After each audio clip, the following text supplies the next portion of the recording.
Hello, everyone, and welcome to week 5 of the Recruiter Skills session in the Jobvite Summer to Evolve series. Last week, you had a chance to learn about how to improve overall candidate experience using better communication tools and techniques with Natalie. And this week, I'll be talking to you about how to create effective job descriptions for today's candidates, while also going over some best practices for interviewing, whether that's in person or virtually. So if you didn't have a chance to watch my last video about candidate screening best practices, just want to take a brief moment to introduce myself. My name is Carly Sapp, and I'm a customer success training developer here at Jobvite. I've actually been in HR and recruiting for about 10 years, and the last 2 I've spent as a Jobvite employee. So before this, I was a Jobvite customer, and I knew a little bit about the company, but what really pulled me in to want to work here was the job description. And so that's why today it's such a hot button topic, is to talk to you about what's going to intrigue people to want to apply. Because a well-written job description will be the difference between someone deciding, yes, I want to finish this application, or maybe, it sounds kind of like every other job I've read, so I might keep looking around. In addition to that, if they do apply, now you want to also win them over with the interview process. So you want to make sure that you're asking the right questions, and whether, again, that's in person or virtually, it's always best to be prepared. And one of the things that I'll cover today is really what that means in being prepared for your interview. So with that, I'm going to go ahead and jump into the presentation, and I hope everyone enjoys it. As I mentioned, this is week 5 of our 12-week Summer to Evolve series. Every week, we release a recruiter skill session on Tuesday, followed by 3 more days of content, which I'll be discussing at the end of the presentation.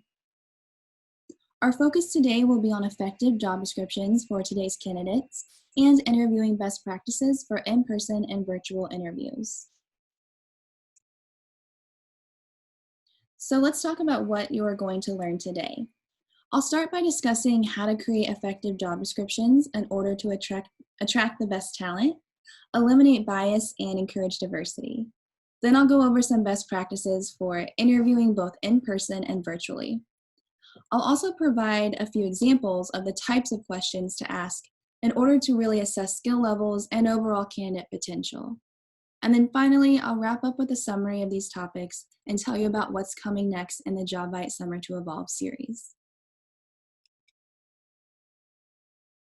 So what makes a job description? I read an article on Indeed.com called How to Write a Job Description When Preparing for This Presentation. Now, even though I really have written and reviewed a number of job descriptions myself, I just wanted to get some more stats behind job descriptions and their effectiveness.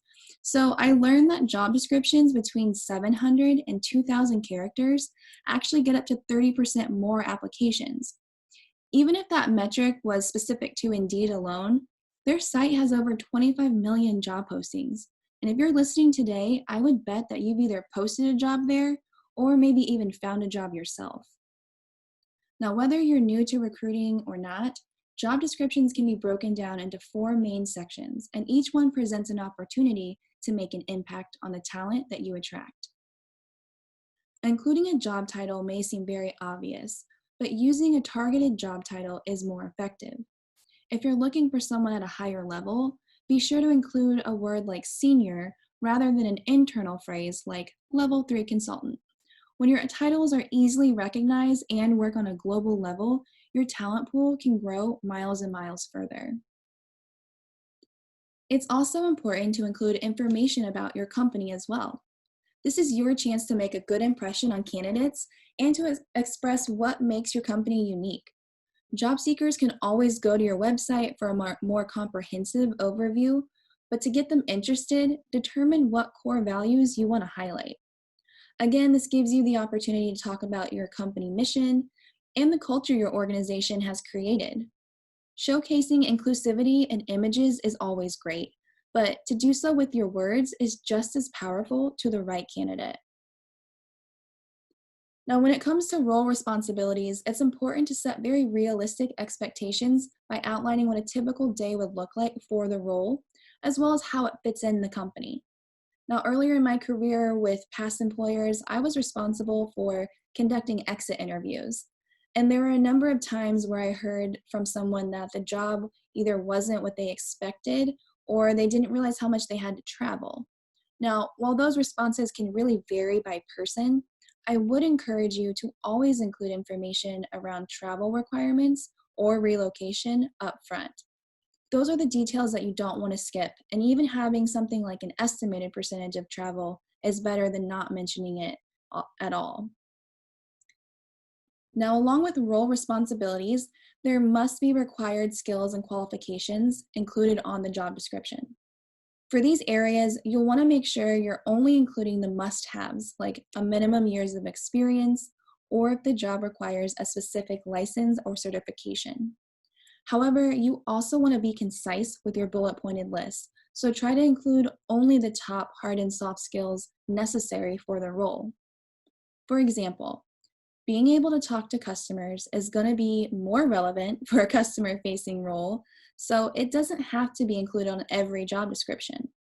In fact, it would be really beneficial to not only get recruiters and hiring managers' insights, but talk to a current employee in the role who could shed some light on a skill that they feel has to be included in order to be successful. Now, once that list is narrowed down to only the essential requirements, your job description is almost ready to be posted. Now that we've covered each section, we need to discuss how to use effective terminology in order to attract talent, but also eliminate bias and encourage diversity. As most recruiters know, that can feel like an almost impossible task to accomplish 3 out of 3, but I'm hoping that these next few slides will provide you with the tools to do so. According to an article from empiric.com called Unconscious Bias in Job Descriptions, unconscious bias is defined as assumptions automatically linked to our judgment, social background, personal values, and so on. Now, this type of bias truly impacts all of us because it's unintentional and it tends to happen more often. However, by attending sessions like today and learning about what words or phrases can be classified as biased, you're already taking the steps to eliminate this going forward. Now, by removing certain words from your job descriptions, you're opening up your candidate pool for more diversity. I've always liked to think of diversity as variety, and organizations who want to be more inclusive should consider every unique quality a person brings to the table. While the topic of encouraging diversity spans much further than job descriptions, we're focusing on that today because that's where it all begins. After reading multiple articles online around bias in job descriptions, I did notice some very similar themes. So, for example, earlier I mentioned the article on empiric.com. Well, one of the first things that they said to avoid was gender biased language. So, using words like challenge, competitive, and aggressive tend to attract men but repel women. Now, this could sound like we're looking for a fearless leader who is driven, self reliant, and embraces challenges, which doesn't sound bad at first, but now you can see how maybe that could lean one way. However, words like collaboration, support, and enthusiasm, they're subconsciously more appealing to women than men. An example of this could say, to be successful in this role, we're looking for someone who knows how to connect, support, and nurture our customers. Now, to make sure we're not accidentally including phrases like this, it's important to write the role with anyone in mind, and especially not ourselves. If I had to write a job description today about what I do in this role, it would be really easy for me to include words that basically describe myself. That could attract more people like me, but it would really close the door to individuals who are just as capable but don't necessarily identify with the language and the terms that I used. So by removing yourself and any association that you have with your current employees or your current coworkers, you can really write more objectively, which can reach a variety of people. Now, another common theme was around ageism and the importance of showing that you value the wisdom and experience of workers who have been in the industry just as much as you would a recent college grad. So I've worked in many different sectors, but with tech booming in just the last decade, some of the most successful startups have young leadership, but they do sometimes lack the experience of running a company. And that's not saying it's a bad thing or impossible to do, but one of the ways to be successful is by working closely with those who have been in business and bring a level of knowledge that really only comes with time. So this is true for all levels of your company and not just at the top. And when it comes to hiring, you want to cast your net for experience the same as you would for budding professionals.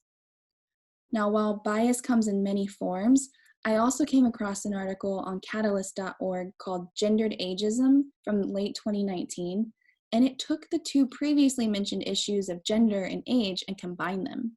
So this research article did say that age discrimination goes beyond being a liability, but it actually also negatively impacts diversity.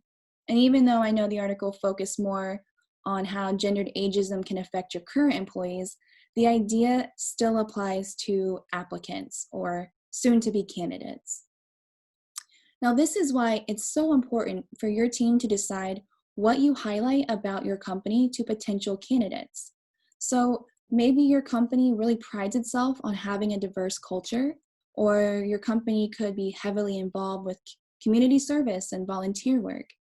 These are really great examples of showing potential candidates a little more about your company, but also not going overboard with every little detail. And the most important thing to keep in mind when describing your company culture is just don't focus too much on one area. Instead, really try to find a balance between what you think a wide range of candidates could see as appealing. Now that we've talked about job descriptions, I want to transition to discussing interviewing best practices. Again, whether that's in person or virtual, interviewers should always be prepared. In fact, that's my first tip. So, as an interviewer, you need to always be prepared. And when our schedules fill up and projects pile on, it's so much harder to really set aside prep time for interviewing. Whether you're interviewing in person or virtually, it's important to make a good impression by being punctual, present, and presentable. Even though the candidate is also trying to impress you, it's crucial that as a representative of your company, you're doing the best you can not to keep an interviewee waiting or canceling at the last minute with no explanation. Also, as tempting as it might be to check your phone or email, make sure you're giving the candidate 100% of your attention. And then finally, look presentable. And I know that can mean something different depending on your industry, but for all three of these P's, being punctual, present, and presentable, I just think that what we expect from a candidate goes both ways. If a candidate was late meeting me or couldn't sign into a virtual interview and didn't give me any notice or explanation, and then on top of that, they started checking their phone and then also looked like maybe they just got out of bed and didn't change their clothes, without a doubt, as an interviewer, you would be pretty shocked. So to me, it could feel like maybe my time wasn't being valued, and that's not how we really want a candidate to feel either. Now, in 2016, Jobvite wrote a blog called 7 Secrets for Effective Interviewing, and I would say that in 2020, these secrets are still relevant and can be summed up in the following best practices. When it comes to asking questions, it's better to focus on behavioral questions like, tell me about a time when, instead of being more generic and just saying something along the lines of, what are your strengths and what are your weaknesses? Behavioral interviewing requires the candidate to really pull from their real experience, which is more insightful, but it also helps distinguish candidates from one another. And that leads me to my next best practice, which is to ask all interviewees the same questions. Of course, if you're interviewing for a technical role versus someone in marketing, those sets of questions will be very different. But let me just put it like this. If you're using an ATS like Jobvite, one of the advantages of having a platform like this is you can create and house different interview question templates. So this would ensure that your interview team is being provided the exact same question set for the position that they're interviewing for, and they can also track their answers directly in the system. So really consider, for consistency's sake, about why you would want to not only have an ATS, but create those different sets of questions. And as you can see here on my screen, one of my examples of what a set would look like is you would have recruiter interview questions, hiring manager interview questions, and peer interview questions. I think we all know as recruiters or somebody who's ever interviewed someone else, you wouldn't want every single one of those people to ask the same questions. You're going to get the same answers, and so you're not pulling the most beneficial information out of your candidates. So again, really consider how you can create a positive candidate experience by not only being prepared, but really trying to get to know them and why they want to be part of your company. Now, I do want to give you some examples of the best questions to ask during in-person or virtual interviews. So interview questions should be strategic, and they should also always be open-ended. So you could say, tell me something about yourself that isn't on your resume.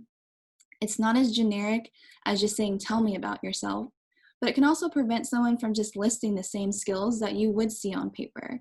I think this is probably one of the most common questions I've seen more recently, and I personally do really like that it gives the candidate an opportunity to show their personality a little bit more.